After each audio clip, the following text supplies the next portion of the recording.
Mister ஆலினால் Ramesh YouTube சேனலுக்கு வருகை தந்த அனைவருக்கும் நன்றி. இப்போ பாருங்கள், நாங்கள் வந்து ஒரு பில்டிங் ஒன்று ஒர்க் பண்ணியிருந்தோங்க.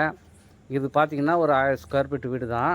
இப்போ இந்த வீட்டில் வந்து பார்த்திங்கன்னா நாங்கள் டைல்ஸ் போடுறதுக்காக கூப்பிட்டுருந்தாங்க.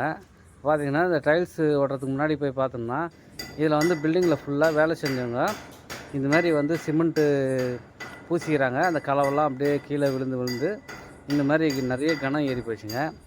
இது மேலேயே நம்ம வந்து டைல்ஸ் ஓட்டினோம்னா வந்து டைல்ஸ்லாம் வந்து சவுண்டு அதிகமாக கேட்கும், சரியாக ஃபிட்டிங் ஆகாதுங்க.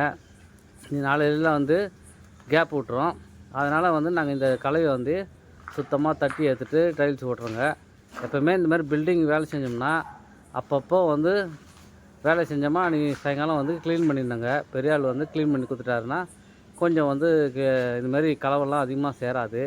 இதை அப்படியே விட்டுட்டோம்னா பாருங்கள், இதில் கிட்டத்தட்ட ஒரு ஒரு ஒரு 5 மூட்டை கலவை ஃபுல்லாக அதிகமாக வந்ததுங்க. எல்லாத்தையும் உடச்சி வாரி எடுத்துட்டு அப்புறம் வந்து இது டபுள் வேலை ஆயிடுச்சு. அதுக்கப்புறம் டைல்ஸ் ஓட்டணுங்க.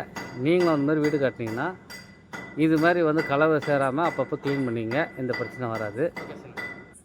இதனால் லேபர் காஸ்ட்டும் வந்து அதிகமாகுங்க. இது வராத அளவுக்கு நம்ம தடுக்கலாம். இந்த வீடியோ பிடிச்சிருந்தால் லைக் பண்ணுங்கள், சப்ஸ்கிரைப் பண்ணுங்கள்.